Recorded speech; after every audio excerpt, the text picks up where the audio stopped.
punta naman tayo sa sa Discord, no?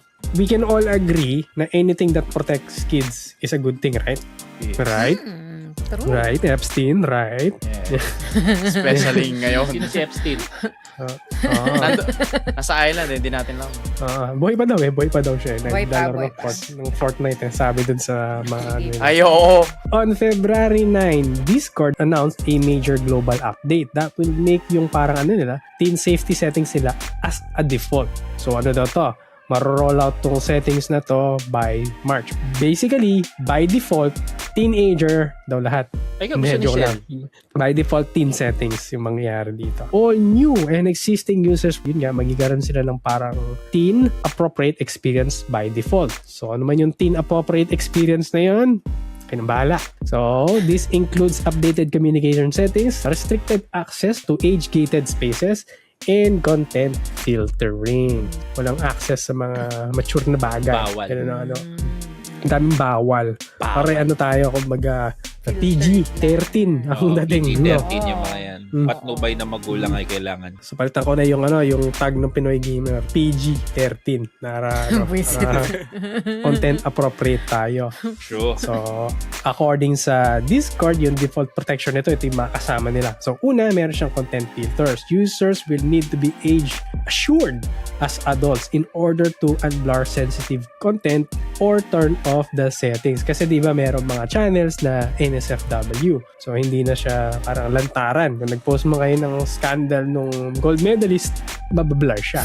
Hindi siya makita. Ano ba yun? Hindi ko alam yun. Then, meron siyang age-gated spaces in relation to dun sa content filters nila kanina na hindi ka na basta makakapasok. I mean, so far, okay pa to. Okay. I mean, ganun naman talaga ang age rating na spaces. Kung gusto mo mag-drive, kailangan mo magpakita ng lisensya na ganito katanda. Gusto mo bili ng alcohol, pasok pa rin sa ganun. So, walang issue dito. Then, message request inbox. Kasi alam niyo naman, nakatanggap tayo ng mga unsolicited message paminsan-minsan. Lalo na kung nagpapanggap tayo ng certain age bracket na to. Sa Roblox, may mga tinatamaan doon. So, mangyari, direct messages from people a user may not know are routed to a separate inbox by default. And access to modify the settings is limited to age-assured adult users. Right now kasi, pag hindi mo kilala yung tao, nag-message sa'yo, parang parang spam ang dadating.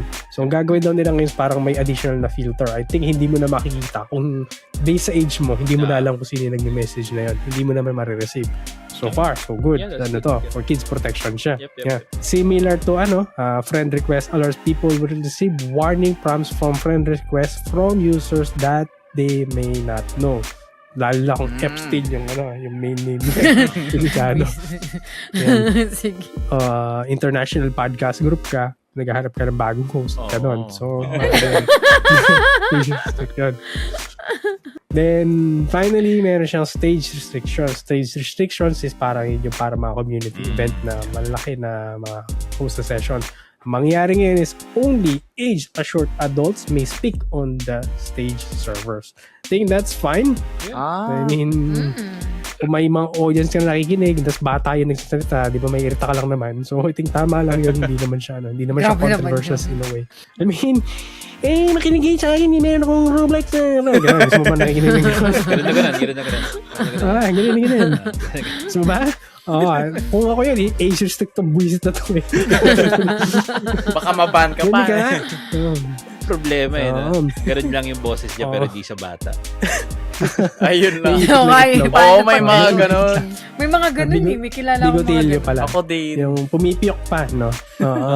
Hindi na nag-mature yung boses. Binata pa.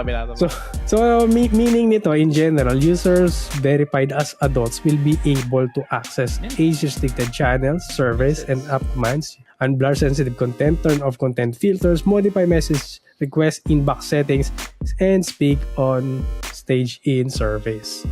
So, yon okay pa siya. Kasi parang sinasabi nila magkakaroon ng specific age bracket. Yun lang. Matanda ka na. Naman na dapat ginagawa mo. Aminin mo na, matanda ka na. Mamin ka na. Yan. Ayun. And that's all our topics for today's podcast. Kung meron po kayong topic suggestion, feel free to send us a message or mag-comment kayo sa mga platforms na makikita. And shoutout po sa mga sumusunod. Yun, shoutout sa mga chatters natin. Si GM Shadow Games, Power Ranger, Antagonize X, DM Emperor, Avian ×2. Yay! Sino pa ba? Yay! DM Kenneth, Ano pa ba? Si Reconnecting. yung Reconnecting PH, Aquino TTV, and 123 Go Retro. If na-miss man ako, pasensya na po. Bawi ako next time. Kent Puccino. Si Kent. Yan, Si Kent. Vincer Bro. Ayun. Lagi nanonood yan.